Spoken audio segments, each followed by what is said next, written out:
Please welcome back your host for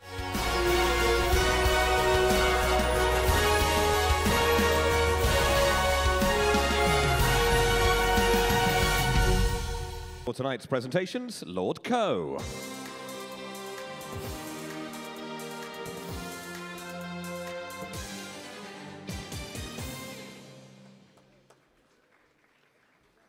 Touch of deja vu here. Your Royal Highness, my lords, ladies and gentlemen, distinguished guests, welcome for the second time to the third Asian Awards Gala presentation evening. Paul, in your opening remarks, you talked about the vision that you had 4 years ago to try and change the way Britain viewed Asia. I think I can safely say, looking around the room at the diversity of talent and the segmentation of organizations and groupings in here tonight, mission accomplished. Congratulations.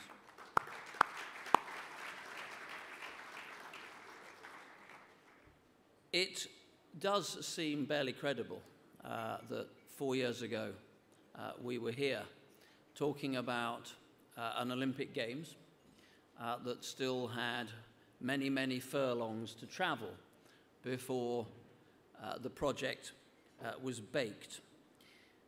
We are here tonight to celebrate some of the most extraordinary contributions that the Asian community and the broader version of that Asian community that Paul so elegantly espoused this evening in all walks of life. We're here to celebrate sportsmen and women. We're here to celebrate extraordinary entrepreneurial commitment, social entrepreneurial commitment, creativity, artistic endeavor, everything that really speaks volumes about this community.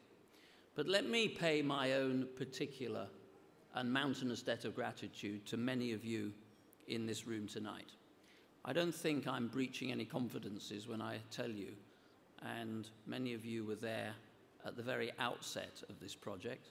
Some of you have been our longest and truest friends. I don't think I'm breaching any confidence when I tell you that in the early days, the pounding was particularly hard. It was tough enough to make the case for all those bridgeheads that we all know that sport can lead to, those areas of activity that sometimes not even the deftest politicians or diplomats get within a country mile of.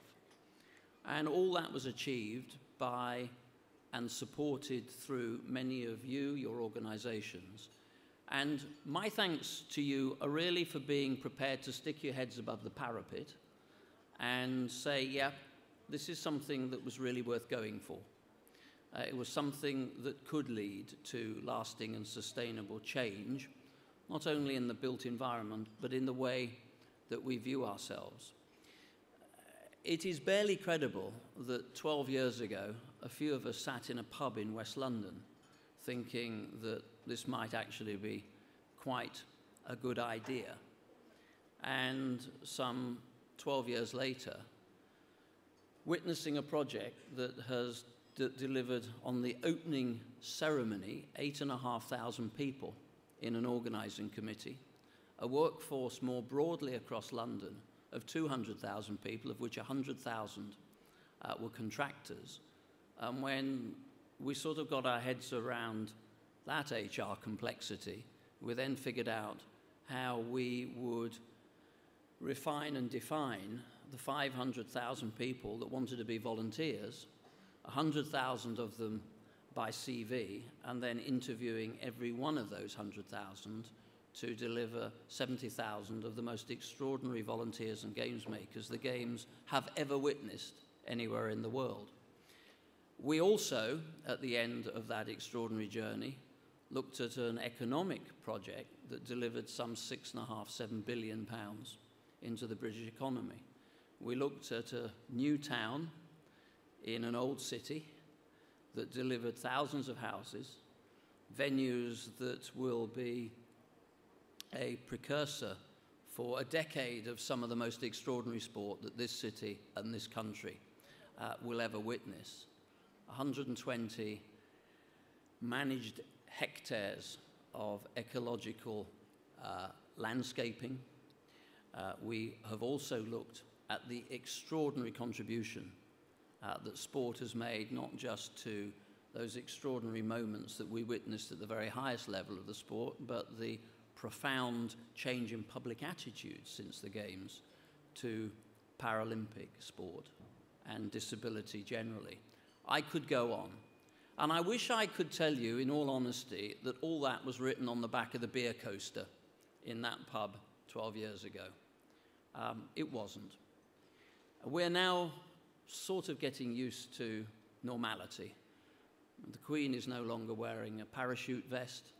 I don't wake up in a muck sweat every morning trying to figure out either how to win a bid or to create a team and work alongside some of the most extraordinarily talented people that have ever come to a national project. I don't also sit there being guided, although occasionally still by games makers, onto the tube. I saw a couple of them rearranging London traffic the other day. They've still clearly got an appetite for that. And if we sort of feel that we've got back to normal, I will be so bold as to suggest that it's a new normal. It's a new normal because no city, no country, I think, ever views itself in the same way that it did before it delivers a Games.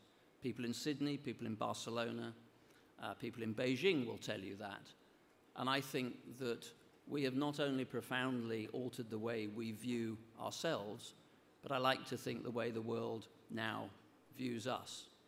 And what makes me so pleased and privileged to be here tonight, I'm afraid I've become a bit of a permanent fixture here ever since I admitted to Paul that my grandfather was Indian. I think you're probably lumbered with me for many years to come. But what makes me so pleased to be here tonight, and what made me so pleased to be a part of that project, was that we were able to showcase a country that was creative, that was diverse, that was entrepreneurial, was protective of its landscape, proud of its heritage, and welcoming to the world.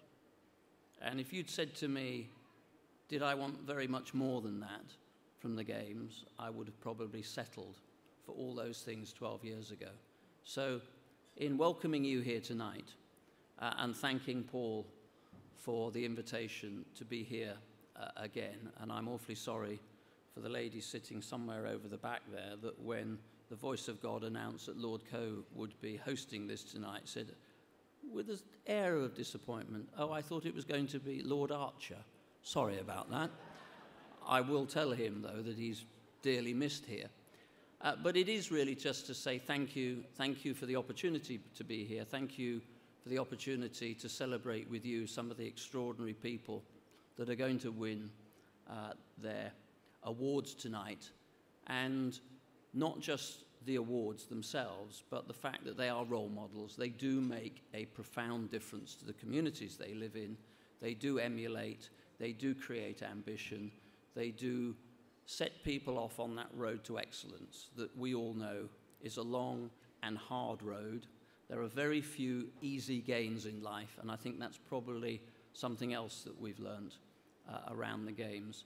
That's more than enough from me tonight, but it is to welcome you here this evening. And before we go any further, the Prime Minister wanted to be here this evening. It wasn't possible because of parliamentary duties.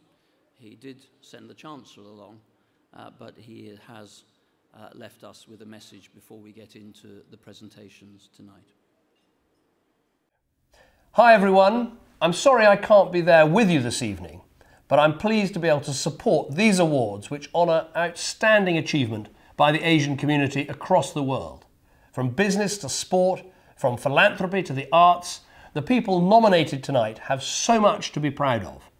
Through their success and hard work, they've broken barriers and made the world a better place. And when you're up for prizes that have previously been won by Ratan Tata and Sachin Tendulkar, you know that you're in pretty good company. Now, relations between the UK and Asia, of course, have never been stronger. At a difficult time for the global economy, it's reassuring to see the close cooperation between us. Our exports to India are up by more than a half in the past 3 years. To China, they've doubled. and Asian companies are investing in Britain in every area from engineering to telecoms. Since I became Prime Minister, I've been across Asia, to India, China, Japan, Indonesia, Malaysia, to name just a few.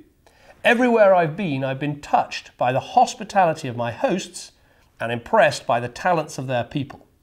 And that talent is what is being celebrated tonight. So best of luck to all the nominees, and have a great evening.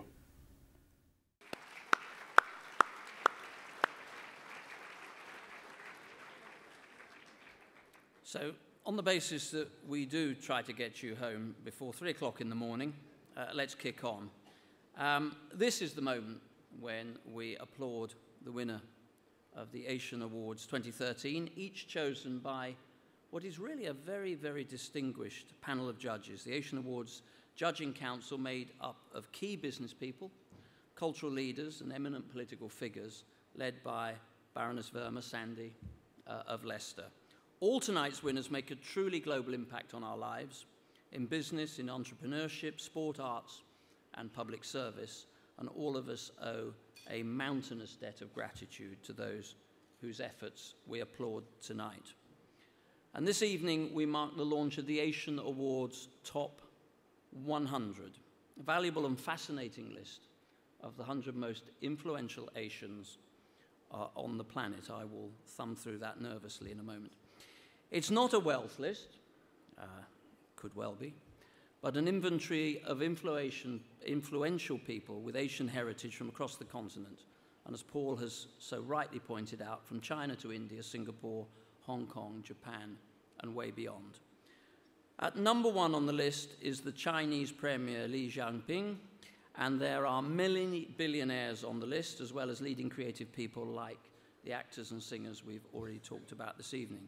We're delighted to present a copy of the Asian Awards Top 100 to everyone here tonight, and we'll be sending copies to everyone listed, so make sure you are in illustrious company, and please make sure you don't leave your copy behind.